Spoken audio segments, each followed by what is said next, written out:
Have you ever bought anything and you thought, yeah, this is gonna make me happy?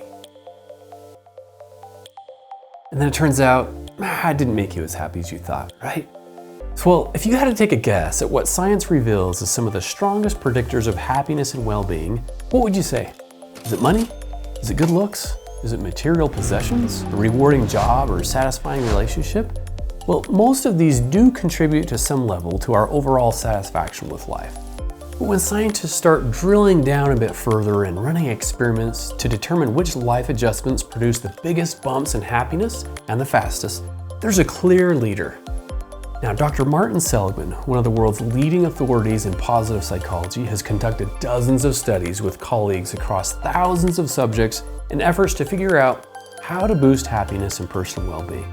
Well, after decades of experiments, Seligman concludes, quote, "We scientists have found that doing an act of kindness produces the single most reliable momentary increase in well-being of any exercise we've tested." Wow, Did you get that? There's a clear winner. It turns out that the old adage we often hear around the holidays is true after all. It really is better to give than to receive. An even older saying by Aesop might also ring true.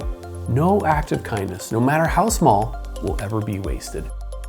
Now, in the movie Pay It Forward, a class of young students is asked to come up with an idea that could change the world. One young boy decides that he'll perform 3 acts of kindness, and then instead of being paid back for the good deeds, he invites the recipients to pay it forward by doing 3 good deeds for someone else. Could a rippling expansion of loving deeds expand and create a domino effect that ultimately extends kindness outward to all of humanity? Well, that might be hard to imagine in our world today, but that doesn't mean it's not possible. Family scholars have also studied kindness in relationships and have discovered similarly striking benefits. For instance, Dr. John Gottman, a well-known marriage expert, he spent more than 40 years studying thousands of couples in a quest to understand why some marriages flourish and others flounder. Well, he and other scholars agree that 2 of the key ingredients in the recipe for a healthy and lasting relationship is kindness and generosity. So not surprisingly, all the opposites of kindness, including meanness and criticism and contempt, they're some of the strongest destroyers of relationship connection and happiness. So the experiences of kindness and compassion are so profound and powerful that studies show that even witnessing people being kind ripples outward and inspires others to be kind. When someone shares that they donated to a charity, for example, it increases the likelihood that those who are directly told about the giving will also donate, even up to a year later. So just like you're more likely to catch a cold by hanging around those who are sick, you're also more likely to catch cooperation and generosity and kindness from hanging around others, which in turn can help spread the same thing to people you know in outward spirals of love and generosity. Well, the Random Acts of Kindness Foundation reports that watching others be kind can even be good for our health.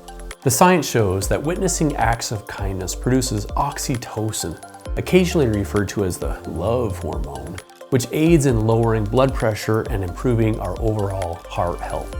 And psychologists even have a label for the warm and fuzzy feeling we get simply from witnessing compassion. It's called moral elevation.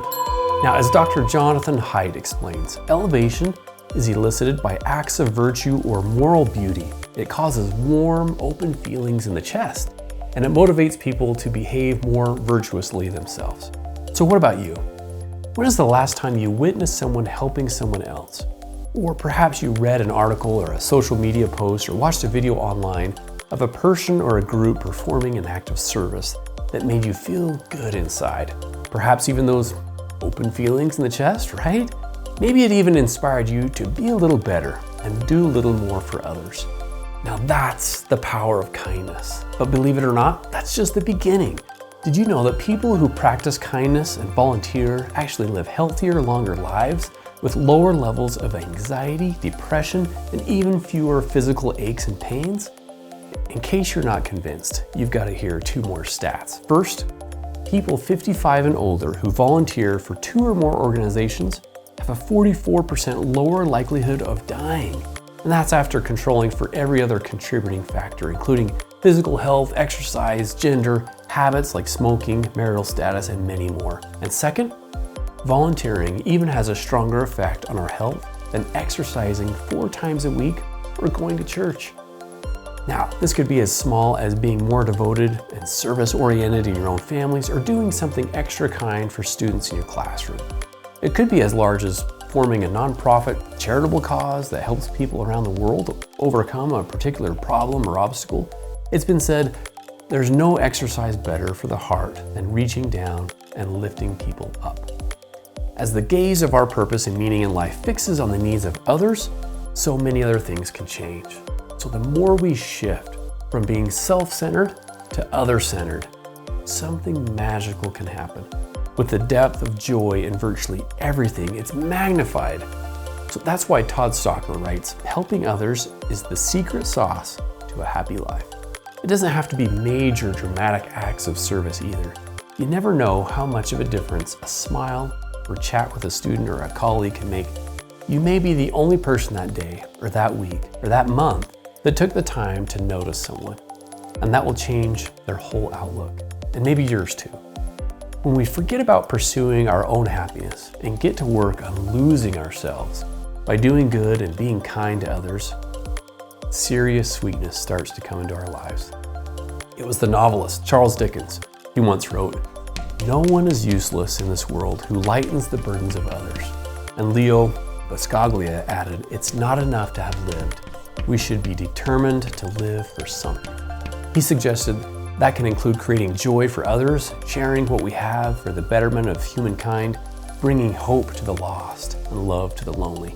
Remember this, the tennis great Andre Agassi once said, helping others is the only thing we can do that has any lasting meaning. This is why we're here.